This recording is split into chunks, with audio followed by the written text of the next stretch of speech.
My name is Lisa Rossetto, and I have a company called G. Hensler and Company that I actually bought in 2004, but I had worked in the company since 1989. I actually helped start the company. And we primarily do private label accessories for the large specialty retailers, Gap, Old Navy, American Eagle. And we design and manufacture accessories since they're ready-to-wear companies, and most of them leave accessories to the last minute. So 2 years ago, I added on a branded handbag line called 49 Square Miles, and that sold in about 150 boutiques. And so I came into being an entrepreneur. I basically started with someone I had worked with. I worked at Esprit in the 80s, and always treated it as my own company. There were only two of us until we got to about 8 million in volume, and then we added people. So it sort of was a natural progression, and I can tell you more about that later. My name's Heidi Roizen. I started a software company with my brother when I was a student here in 1982, probably in this room or the one above. We used to copy discs upstairs in the Jackson Library because we didn't actually own a computer, at least not the one that was upstairs in the library. So have fond memories of this place. Did that for 14 years, sold the company successfully, joined the dark side as a venture capitalist, did that for 8 years. And right now I split my time at the two extremes. At one extreme, I'm a public corporate director. And at the other extreme, I have my own tiny little business of which I am the sole proprietor. So I alternatively negotiate big spreads in Redbook and appearances on CNN and run to the FedEx before it closes. So that's what my life looks like. That's entrepreneurship. Yes, exactly. I have a music company called Skinny Songs, and came up with the idea that just like music motivates you to buy that Oscar Mayer wiener or take Alka-Seltzer, it could motivate you to not eat the donut. And I know that sounds kind of wacky, but it worked for me, and I've sold about 10,000 copies of the CD, and I get fan mail from people who say it's changed their life. So it's not exactly a giant business. We're not going public anytime soon, but I feel really good about the response I've gotten from people. And so it's my, as my daughter calls it, it's my fake job. Karen Northup. I'm founder and CEO of Corfino, which provides outsourced accounting services for companies. I didn't take the normal entrepreneurship route. I was an accountant and actually went up through public accounting and kind of ventured out into entrepreneurship because I saw a problem in the accounting world that I said, oh, I can fix this, after I kind of lived it after 15 years of kind of going through this problem. And so basically was cocky enough to say, hey, I can solve this, and then went out and did it. And company's 6 years old now, founded it, self-funded it, somewhat of, did everything from, running to the FedEx to actually servicing the clients. And we raised venture capital last year. So now we're officially, venture-backed and growing. My name's Ellie Rubin, and similar, it's really interesting hearing everyone's stories. My husband and I came from the design world, and we created a software product, raised $30 million, worked on the Sony lot for film and animation houses doing digital asset management, sold the company successfully to Documentum and then EMC. And in the process, everyone told me to write books and become a public speaker due to my ideas on entrepreneuring as a verb. And so that's now my new business, and we're about to launch a internet television studio, which combines our software background, social media, and digital asset management with high production television. So I'm kind of here also all fake jobs, which I like that term a lot. So wearing all those different hats, hoping to expose some of the ideas that I've learned hands-on, as well as the many people I've interviewed from the books that I've written. So I thought I'd get us started with a few questions, but I want to make sure that we leave plenty of time for others to ask questions. And I'm going to throw out some questions, and we don't have to kind of march up and down the line, right? I'll just throw it out. If it appeals to you, launch in. If you disagree with the person next to you, all the more reason. So. So I think we started up thinking a little bit about kind of is entrepreneurship for me? Is kind of the question that some of the people in this room are thinking about. Now many are past that and are thinking about the how do I do it. But let's start for the moment with the kind of the should question. And I'm interested for you how you thought about, if you thought about, right? Maybe you kind of fell into it, but to the extent that you thought about an entrepreneurial career, how did you think about whether you were ready, whether it was a good fit with who you were, with, character and personality, so on? From my standpoint, I actually didn't know there was an option. I grew up in an entrepreneurial world. I only knew I would be able to do my own business, and I really came to writing my first book when I realized that I saw entrepreneuring as a verb. So even when I worked for other companies, I, in fact, got in trouble all the time because I kept getting told, you actually don't own this company, so you can't do that. In all seriousness, I mean, it happened many times, and it was about the third time I went, I have to do my own company. And I actually was jotting down some ideas today about sort of some of the things that are important, and one thing I would bring up in the context of that question is the mindset, which I think is the only thing that really matters. After that, there's lots you can garner and put around you and get people who can do what you can't do.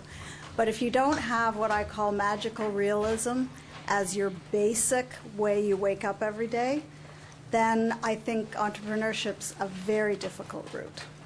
I think it's interesting you bring up that it just has always been part of your life. Because I know for me, my dad was an entrepreneur. And the first time I went out trying to find a job, he said to me, why would you expect someone else to pay you money? It was sort of, his mindset was you make money by doing something on your own. So my first business was actually, I was 12 years old and I started doing puppet shows for children's birthday parties, which was interesting because I'd have to have my mom drive me to the gigs, and when I'd walk in, I'd kind of look like one of the guests, except I was the person they hired.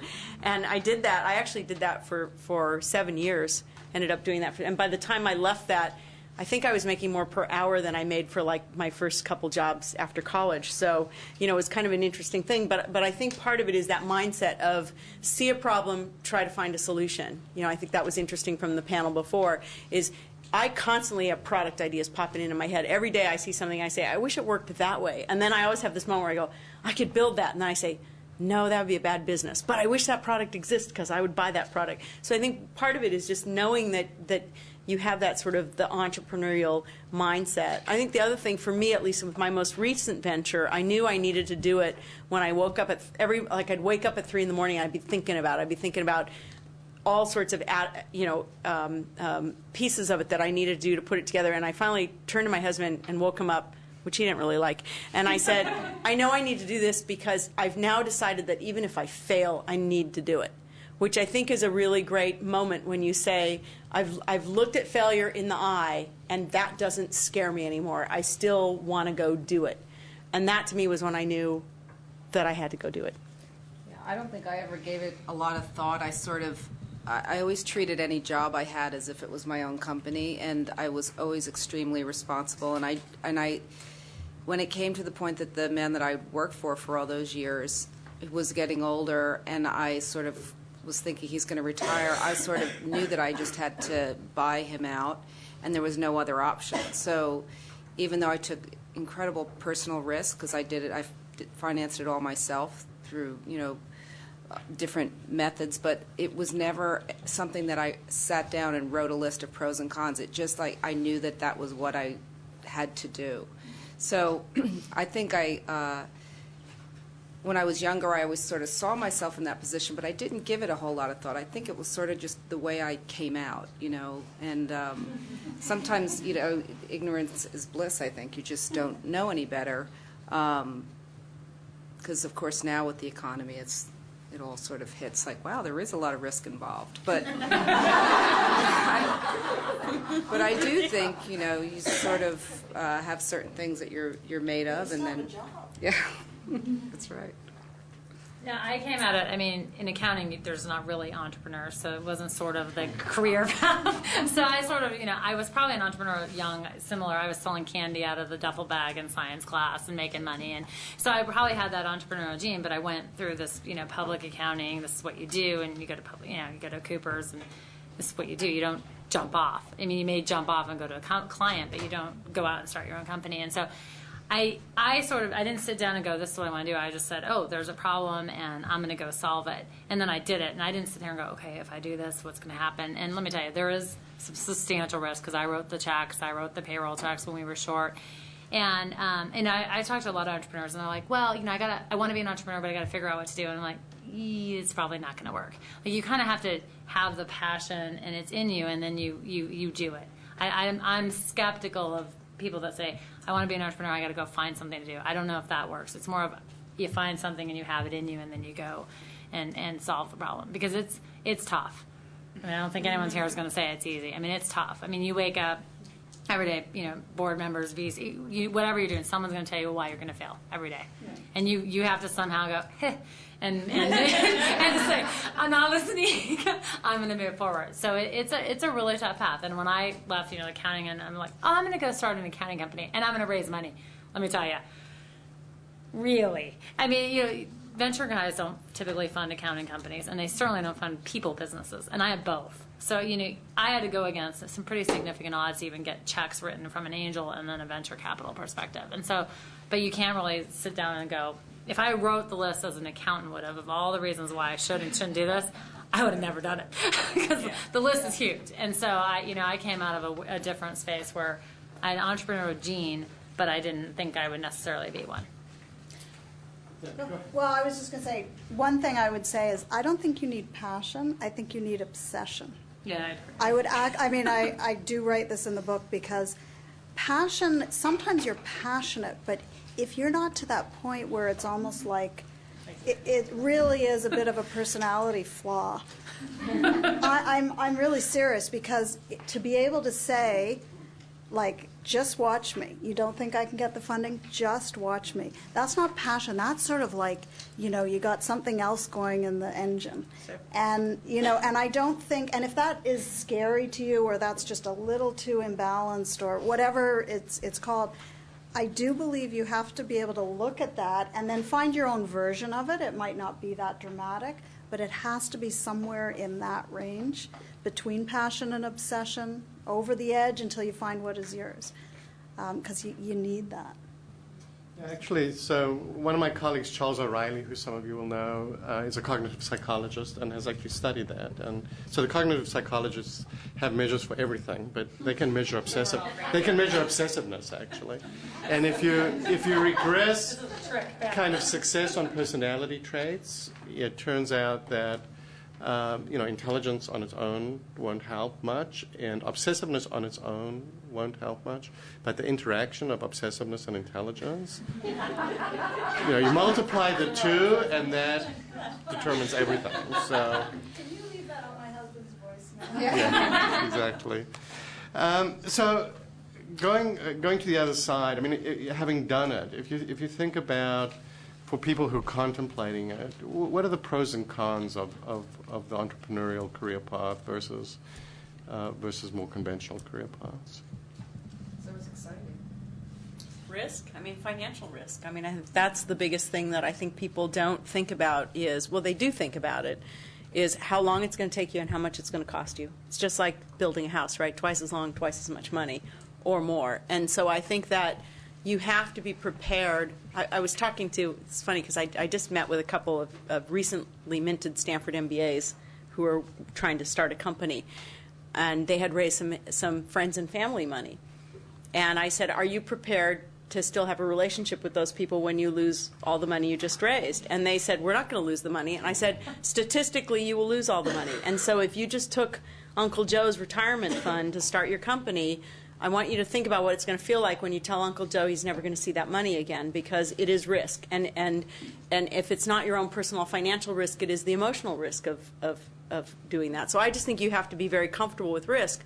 I think the flip side of that is, this is going to be my one soapbox thing, and then I promise I'll get off the soapbox. But it occurred to me, because I've been a venture capitalist for a long time as well. Why is it in Silicon Valley that everybody thinks the way you start a company is you create a PowerPoint and an executive summary and some tchotchkes, and you go have meetings with venture capitalists, and you raise a bunch of money, and this is like the playbook, right? And I got to tell you, in most of the world, companies are actually not started that way. And I will also tell you that right now is a really cruddy time to raise venture capital, in my opinion. Just go out and try, be my guest, but especially if you don't have a technology company that's leverageable into the next billion-dollar opportunity, it's really hard to raise venture. And so the exercise that I had these people run yesterday, and I was very pleased with myself about this because I think it's a great idea, is I want all of you to, instead of thinking you're going to go raise money and spend all those hours on the PowerPoints and everything, is to say, what if I knew today that I could never raise a dime from an investor to start my business? And I had to start my business by doing things like getting money from customers, getting money from business partners, getting someone to advance me something, doing it on my own elbow grease, having a day job that I use the money from my day job to fund my night job. What if you had to start it the old-fashioned way that back in the old days, that's how we did it before there was venture capital? If you still want to do it, and if you can see a path to doing it, then I really applaud you because, first of all, I think a lot of times you just do a lot better when you start out that way, saying, I'm going to put my own everything at risk here, but I'm not going to start by raising money from other people. Raising money from other people can take, I had a company that was $3 million in revenue and profitable, and it still took us 9 months to raise our first round of venture capital. So it is not a slam dunk, particularly not if you're doing something other than technology. But I think if you have the discipline to go out there and get something started from nothing on no money, that actually the money will follow you. And I think that really, that's what I did. So I would completely agree. There was no way I was going to get money because I would have been laughed out of the hallway. So I had to do it the exact way Heidi described. Figure it out, get money from customers, we'd sell it, and I'm like, shoot, we sold it, and we'd have to go build it and deliver it, and we're still, and we raised the capital, and then there was, and I'll be honest, we had some pressure from the VCs to spend it, and I just went back and said, I'm not doing that way anymore. Wait, by the way, she raised $10 million with multiple term sheets. Yeah. So she got to choose who last year, by the way, not July. Exactly a great market to raise money in, but because she had so much success. Yeah, exactly. And it was the old-fashioned way. I didn't have an option accounting company. It's not something the venture capitalists are going to come running to. So I had to do it the old-fashioned way, figure out how I was going to do it, and do it the hard way. And we made, I guarantee it, because now I've raised the capital and we've made dumber decisions since we raised the money. But we made there's some influence factors there, but we made much better decisions when we have $5,000. Where are we going to stick it? And you start to sort of think through that. And it's a harder way to go. I have a lot more gray hairs and this and that, but you end up with a better company. And that's how I got funded, because I did it the old-fashioned way. But yeah, if you think you're just going to write a PowerPoint and do it, you're probably not going to make it. And you're going to make mistakes. We make mistakes. Even 5.5 years into this, we're making mistakes. But I completely agree with what Heidi said. It's a harder way to go, but you're going to end up with a better company too. Well, I think if you're personally vested too, I pulled all the equity out of my house. I had 2 bank loans. I did an SBA loan for $2 million, and I took $1 million note. All told, $6.5 million. That was all on my shoulders. And I think it was, just again, I'm not a GSV graduate. I didn't even think of venture capital. I just thought, I need money, I'll go to the bank.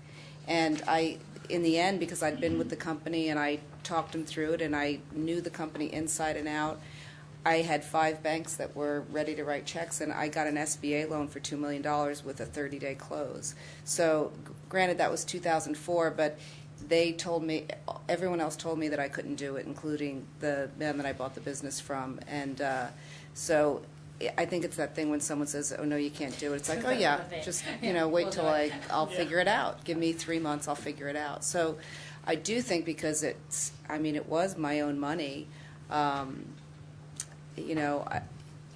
it does force you to really think.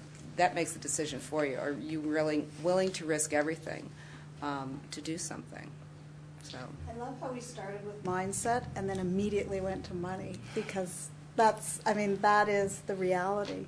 I have similar but very different experiences, but we went from Well, we were a married couple, so investors hate that. And we weren't in the Silicon Valley yet, which they really don't like if you're a technologist. We weren't technologists, we were design people. We had a service business, and we were almost bankrupt. But we had... That, you had a great business. But back to the point, which I do agree, we had, in real estate, it's location, location, location. When you're raising money, it's referral, referral, referral. And we had customers and people who stood behind us, and there is no way we would have raised that kind of money. And a few times, and with very large companies, some of whom almost never do investment. They do strategic partnership, but they don't do investment. And it was all because we did the same thing. We took all of our money and put everything on the line just to show and prove that we could get customers that would be really happy.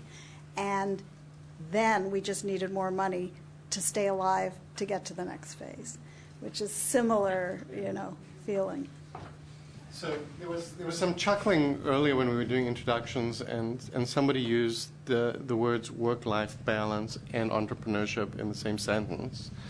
And so I'm wondering what your thoughts are. I mean, is entrepreneurship, work-life balance friendly, unfriendly, an issue, orthogonal to all of this? It's called the beauty of imbalance. And again, it's a mindset, and if you like to have perfection and everything neatly written on a piece of paper beside you when you go to sleep at night, then entrepreneurship is never going to work. I can honestly say never. If you like to keep the spectrum and the equations sort of toppling and going back and forth, and you can find some kind of excitement and real beauty and perfection in imbalance, then I think entrepreneurship is great. But I can't think of a day that's balanced. And I think balance is sort of one of those words that's like creative. Like, what does that even mean anymore? I mean, is anyone balanced? Have you met someone who has a balanced life in the last 10 years? Whether you're an entrepreneur or not, balance is sort of beside the point. Yeah, I have two wonderful lines I love about this comment. One is entrepreneurship is it's flex time. You get to work any 80 hours a week of your choice. And the other one was, I'm self-employed and my boss is a bitch. And I love that one because I think the reality is today, particularly with email and BlackBerries and whatever, work follows you all the time, and you could drive yourself crazy working for a corporation, or you can drive yourself crazy working for yourself. So, I mean, I think that the problem is, I know for me, being a sort of a born-again entrepreneur here at the delicate age of 51, I have those moments where I say, well, if I don't do it, it's just not getting done. Where I think in a corporation, sometimes you have that opportunity of, well, if I wait long enough, somebody else will pick up the ball and run with it. There is no one to pick up the ball and run with it. The other thing is, the first time I was an entrepreneur, I had little tiny baby children. And now I have teenager children. And it's very different this time around because you can sort of say, please leave me alone for an hour, or even better, I incorporate, they help me with decision making, especially when you're doing a music product and you want moms to play it in the car and not have their kids think that they're dorks. So you kind of want teenage kids to say, yeah, this music sounds pretty good. So I just realized that that I needed to incorporate my kids in these things, and I try to make my work life very exposed to my children. And the only time it backfired on me, this was actually pretty funny. I was talking to somebody, and he said, I'll call you back in a minute. I had to get my daughter to school. So I said, get in the back of the car and keep quiet, because I have Bluetooth in my car. And so he called me back, and I was talking to him, and my daughter was sitting there, and of course we were on the speaker thing. And all of a sudden he just started going off, with every expletive in the book about something that somebody else that another person in this thing was trying to do. And my daughter's eyes, I could see her in the rearview mirror, and her eyes were like, oh my God. And I pull over, and there's like a Starbucks, and I just hand her a 10, and I go, so, because I couldn't say to this guy, my my 13-year-old's in the car, so could you not say that word? So sometimes it's a little oversharing, but I actually think what's cool about that is when they listen to you, not in this particular case, but if you just sort of let them be part of the flow of your work, and I think entrepreneurship gives you that great opportunity to do that. You're exposing them in I think, a really healthy way to the idea that, you're passionate about your work, you're creative about the work, you have challenges that you have to overcome, and when they can watch you day in and day out actually participate in that stuff, I think it's really maybe this is my own way to rationalize this, but I think it's actually really good parenting. So, I love that idea. I mean, if you can do it all, I have little kids, so I can't keep them quiet. Yeah, mine can be brought to be put on mute. Yeah. Yeah, I don't know. I mean, I don't look at it as a work-life imbalance. I look at it as you're working 24 hours and you're living 24 hours. So I sort of took a decision where there is no work. Like, and I had to train myself for this. 10 o'clock, if I had an hour when there was no meetings, I'm like, I'll just go run errands, or I'll do nothing in the middle of the day, or I'll take the kids to get Baskin Robbins before lunch or whatever. But it's like, I just learned that, you're going to be working at night. There's going to be certain nights you're going to be working. There's going to be weekends you're going to be working. So I just view it as, this is your life, and you're just going to figure out how to get everything done in a day. And so I took a kind of, there's no work-life balance. It's just, I'm working and there's life, and somehow they have to work. And so, some days, I felt guilty if, like, a Friday between 8 and 12 I didn't work. And I'm like, oh, for God's sakes, I'm working all weekend. But it was literally a mental, like, kind of training for myself to say it's okay to be, like, gone in the middle of the day, even though I have employees working their tail ends off, because I'm going to pay for it later. So I sort of just said, okay, I have 7 days a week, and there is no Monday through Friday, and there is no weekend, and there is no family time. It's, what do I have to get done this week, and how am I going to manage it? And kids' outings are stuck between 10 and 1, or, there's this at school, and I work later at night, and it's just, you just make it all work. But I don't look at it at all as there's work and there's life, and I got to make it work. It's like, here's my life, and here's everything I got to get done. Someone recently said they don't call it work-life balance, they call it work-life blend. And it really is blending, and I think that with any people that work, any women that work and have children, I have 3 children, ages 9 to 15, and it can be, there's moments when you might beat yourself up that you're not doing enough, but I think that in the greater scheme of things, if you're,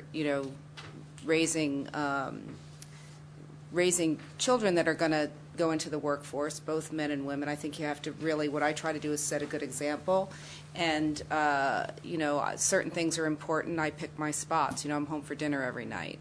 I rarely go out to dinner when I'm in San Francisco because I travel a lot. So I go out to dinner when I'm in New York or when I'm in Hong Kong. And, and my customers understand that, and other people can take them out. So I think we all just do the best that we can. I find times to work when they're still asleep. I work out at 6 a.m. so that, they're still asleep. I can get home and they're just waking up. So you make choices, but I think that you can blend it all, and especially with technology today, you can be, if anything, you're on too much of the time. But you do have to be, I think, the type of person that doesn't get completely freaked out by having a lot of balls in the air. I was one of those kids that was always saying, I'm bored, what can I do? And so I think that that's my life. I don't have a lot of downtime, but that's sort of the way it is. It's not like I look forward to, I can't wait till I can retire and sit on a beach. That's not what I would enjoy doing. So I think it's blending it the best that you can and trying to get as much of the things that you like to do and get you going. I take my kids on trips. I take my kids to New York with me. I took my daughter to Hong Kong with me last summer, and we got to see some of the Olympic equestrian events because she rides. So it's like, I think there's great benefits to it, too, if you can make it work. Yeah. There's a great book that just came out, by the way, for any of you, and it's written by another Stanford GSB alum, Sharon Mears, and it's Joanna Strober. Right, the book Getting to 50/50. And any of you, particularly if you have younger kids, and I think what the interesting thing about the book is, I was shocked at how many people in the book had corporate jobs that they left when they had kids to start entrepreneurial ventures so they could have more time with their kids, which just kind of blew me away. But, you know, that is part of the book. And I really recommend the book, particularly for people if your kids are still at the age where they're not borrowing the car keys. I think it's a really good book. I think the key is authenticity. You know, no one can tell you how you can authentically do it all as much as you can do, but not to do it by someone else's, you know, if it's getting up at 6 and getting your workout, or I was just thinking the other weekend, we had a weekend suddenly, and we had no reservations to go somewhere, and we got in the car. We just moved back here to the Silicon Valley from Toronto, and we got into the car and we went to this great place, but of course we couldn't get the right room, and we ended up staying at this totally trashy motel. And I heard my older daughter say to the younger daughter, "It doesn't matter, we were being spontaneous." So I love that. And they got it. They got into it. It was fine. Who cares? You know, we got on the road. That was the main thing. And we found a weekend that we didn't think we had. So. No, and then one thing, I learned this, and I'll use this because tonight I was feeling horrible. I'm like, oh, God, I'm not cooking dinner. And, you know, I got the, oh, Dad's going to cook, and it's going to be burnt. And I'm like, yeah, it's probably going to be burnt. And I said, well, they're like, what are you doing? I'm like, well, I'm going to Stanford. And they're like, Stanford? You're speaking at Stanford? And it was kind of funny because from their view, it's like, I was like right up there with President Obama. I mean, they're just like, whoa, that's, go. You need to go speak at Stanford. All of a sudden, the burnt food, and they're like, we wanted to hear about it. You know, and it's like, we know what this is, but it's like, and they're 11 and 13, so they're not little, but they have a different view. Like, you start to beat yourself up, and it's like, and I've learned you can't beat yourself up too much because they're not looking at it necessarily from your view. But I'm like, now I'm a hero. We want to hear how Stanford went. What are you going to talk about? Go home and backpedal this a bit. But, you know, but it was cute because they're like, oh, we know Stanford because they're sports, and they're like, oh, Stanford. So it was kind of, you know, so you sort of have to learn to sort of like cut yourself a little bit of slack because you're trying to do everything. And they're, you know, if you have kids too, they're looking at it differently than you're going to look at it. I looked at it as I'm missing dinner and sacrificing them to burn whatever my husband produces. And I tried to encourage pizza, but that didn't go over. It's like I'm cooking. So, you know, so you just have to make light of it. But, you know, there's these little jewels and nuggets that you will never think of. Well, I think it's important, too, the whole partner thing. Your husband obviously was willing to cook dinner. My husband has always been a really willing partner, and I think that, you know, I have friends whose husbands would never dream of cooking dinner or taking the kids to school or making lunches, and, you know, every morning I wake up and my husband's got the, you know, the little cookies and this half sandwiches there and the fruit, and, I mean, he really does pitch in, and he's a true partner. So I think that if you are going to go the route where you want to have kids, I mean, you either have to have, you know, a super nanny or a husband or someone that can share the burden with you, because it is a lot of work, and I couldn't do it without him. Yeah. Great. Let's open it up to your questions. I just want to ask a follow-up question, because I also think the book is fantastic. I think it's one of the best summaries of the research out there around kind of the next wave of feminist discussion about why working is not only good for you, it's good for your family. And I think that's in some ways revolutionary, you know, battling back some myths. So I'm just, Ellie, I know you work with your husband, but I'd love to hear from Karen and Heidi. Did you have that kind of reset conversation with your husband, or that? So I know you have the mindset, but did your husband have the mindset? So not really, no. My husband doesn't make sandwiches, and my husband doesn't do. Okay, so my husband is a cancer surgeon. So let me tell you, it's 7:30 in the morning. We're both rushing off to meetings. He's got a patient on the slab under anesthesia waiting for a life-saving operation. I've got a board meeting. Kid's sick. Who's going to miss work that day, right? It's always me. Always, always, always, always. And so I got used to the idea that he was just not that guy. I mean, also, you have to really lower your standards, right? I never forget, the first night I had to go out and the kids were like 2 and 4, where it was just, I didn't hire a babysitter. I left him home with the kids. I said, I'm going out. I'm going to come home. I came home at 11 at night. He's sitting with the two of them. They have pizza, ice cream. At least he was the only one who had a beer.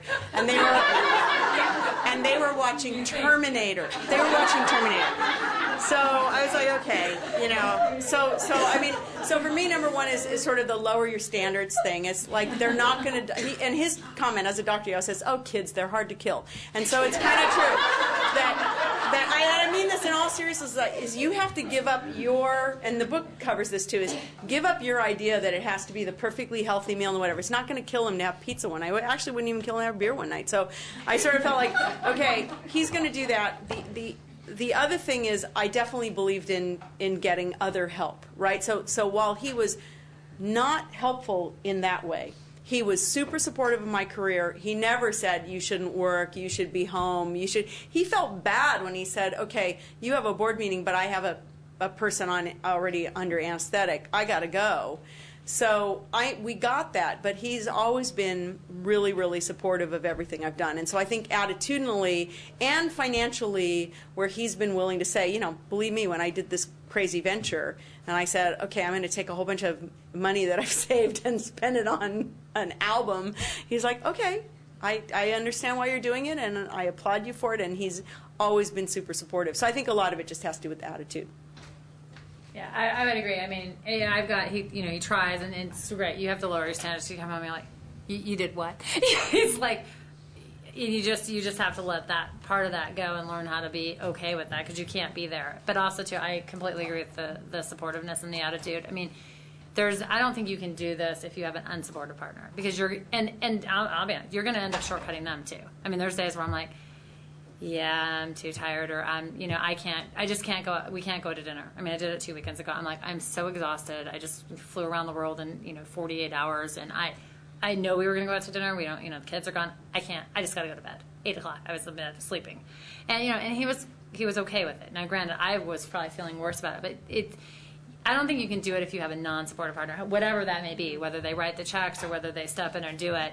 If they're not supportive, I think this is more from a woman's perspective, you're going to beat yourself up enough that you don't need someone else attacking you also. So I think it's pretty key if you have a spouse that you've got someone supportive, because I couldn't do it. And I've had some massive, I had some massive hurdles in even fundraising and things like that, to where I had a term sheet. We walked away 2 weeks and we weren't going to make payroll in the next pay period. And I knew it was the right thing to do, and I'm like, we're going to write the check.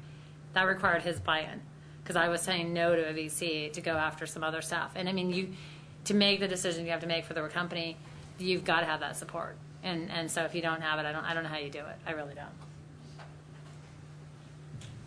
Going back to Heidi's comment about staring fear in the face, how do you know when you are failing versus just like a little hiccup in the road?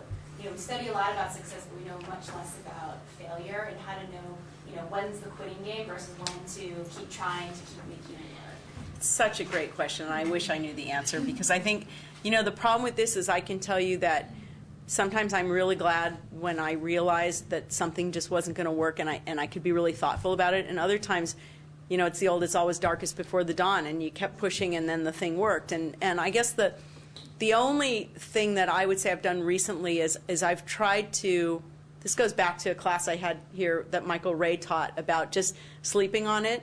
And one of the things I've learned recently reading about sleep is that your brain actually processes a lot of information in your sleep. I always thought sleep was just sort of like I don't know, like sticky in the toaster and you come back out, and I didn't think anything was going on in there, but now I understand that you actually process information in your sleep in a way that is really important to you. And Michael Ray had this thing about, is it a yes or is it a no, which is you get all the data, you think about it, but then you go to bed in the morning, sometimes you get up and you just know the right answer. And my comment to that would be that I think sometimes stepping back, because you love your product so much and you're so passionate about what you do, stepping back and being a little bit thoughtful about what are people actually telling me? What am I actually hearing? And one of the things, like when I first did my product, I was really trying to get it into retail. And I thought, oh God, if I could get into retail. And then I had a few efforts in retail where it just didn't work out very well. But I still kept trying to get it in retail. And then one day I really thought about what it would mean to actually get it in retail, and what I was going to have to spend on the product, and what I was going to have to do to get the customer to pull the product through.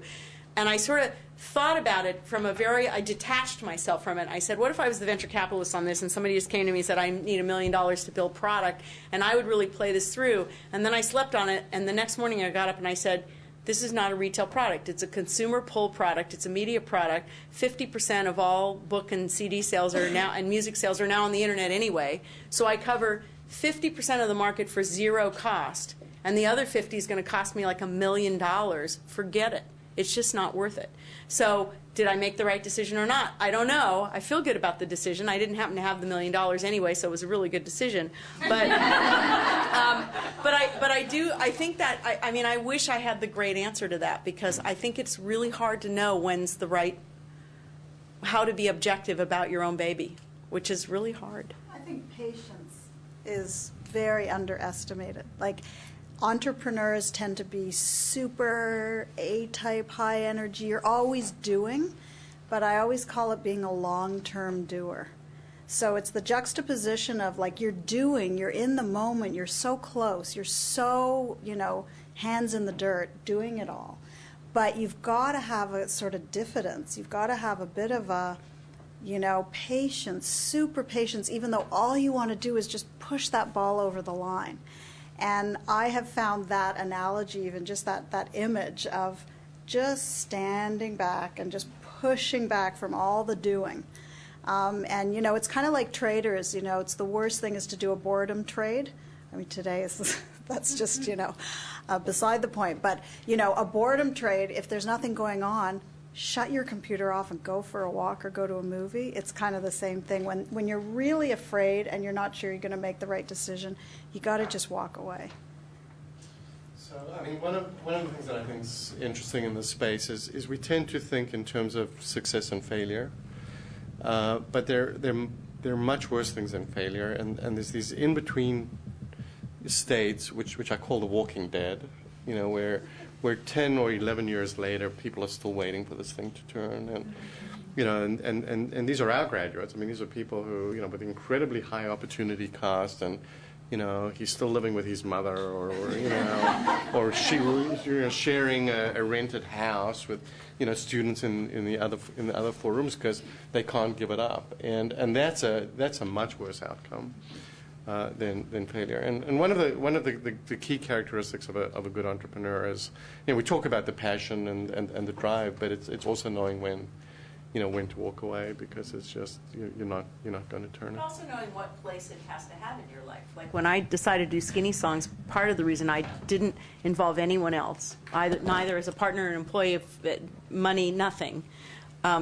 Well, I joked. I had one investor, and I slept with him every night. So, but you know, my husband. But anyway, just want to clarify that. But you know, part of it is I didn't know what role that product and company was going to have in my life. I didn't know. Was this a new direction? Was this going to be my passion for the next 10 years, or was this going to be a silly thing I did and abandoned or whatever? And I felt like I knew I needed to do the product, but I didn't know where the company was going to go. And I gave myself a year from the day I thought of it to say, okay, a year from now I'm going to sit down and assess it. And interestingly, like 9 months in, I really was conflicted, because people were saying to me, oh, do more albums, oh, do a book, oh, do weight loss products, oh, you know, blah, blah, blah. Do all directions, right? Oh, raise money and start a midlife crisis fitness company, I don't know, whatever. And then by the next June, what I realized is the music and the product was really important to me, but it was not what I wanted to do full time. It was not my passion. It was something in my life I was passionate about and changed me forever. And I'm still a big advocate of taking better care of yourself, but it wasn't actually, I called it my platform. I realized it wasn't my platform. And so but does that mean I abandoned the company? No, I just set it up in a way that it sort of runs itself, and I'm still proud of it, and I work on it a little bit every day, but it is not, and this is not the way most businesses run, let's face it. I mean, this is not where they end up. But I found that its place in life was not what I expected it to be, but it didn't need to die. You know, it's cash flow positive, which is more than you can say about most businesses in Silicon Valley. It's just very, very tiny cash flow.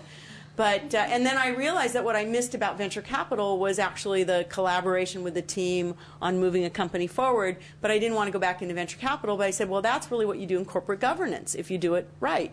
And so I decided that having this balance of 2 different professions that look really, really different, but both have some similar attributes about working from home and flexibility in time and the creative process, that those things fed different needs of mine. And so I could keep them both going. But I think for most of the things where you're going to dive in and really, you know, I mean, when you're really going in and saying, I'm going to build a business, you cannot do it as anytime someone says to me, I'm running it as a lifestyle business, to me that means, okay, no investors, no partners, right? Or I'm only doing it part-time. You know, there are only certain things you can relegate to that kind of level in your life. And I think creative endeavors are something that you can do like that.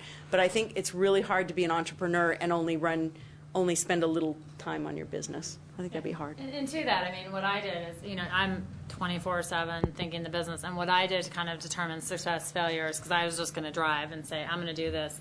I went out and got the best initially advisory board. I mean, and I had big names on my advisory board way before I even had an ounce of funding. And don't ask me, you can't.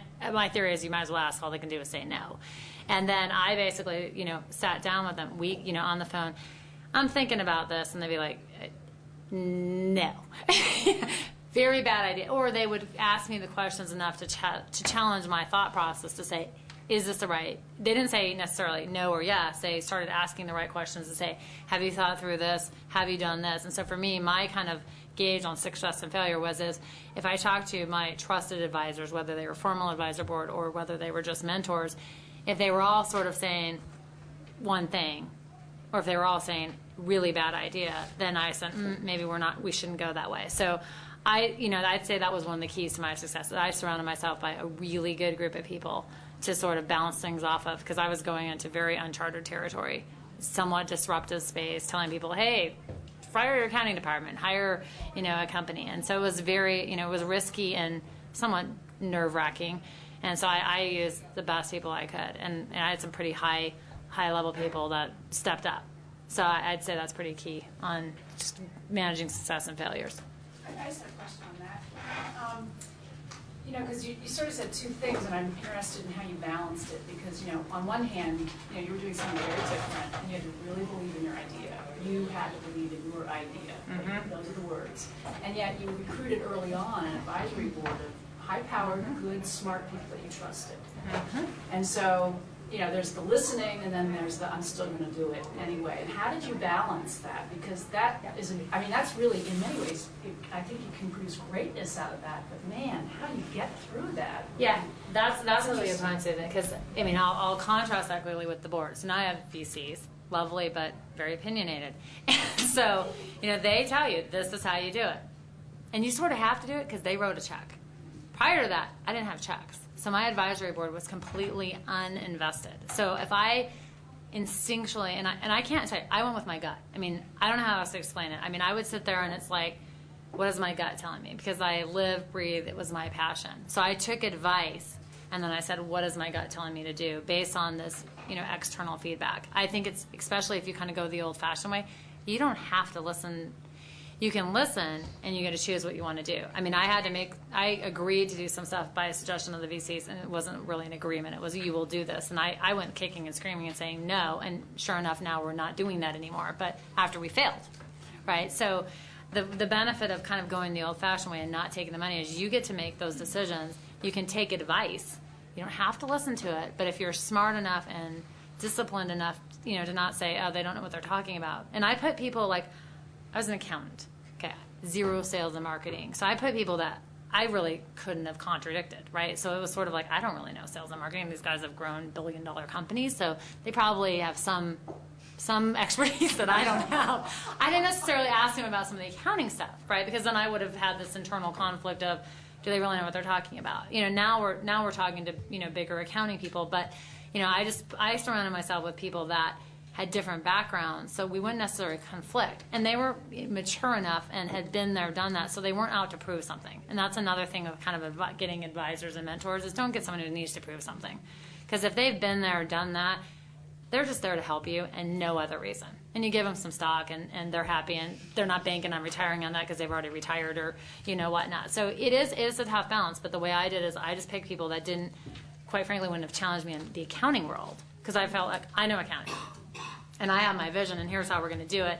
And even to this day, I'm still the resident expert on that. I have other, you know, expertises, and I go to them for everything else. But I still turn around and take all the data and then make the right decision. And it's, in some cases, it's pure gut.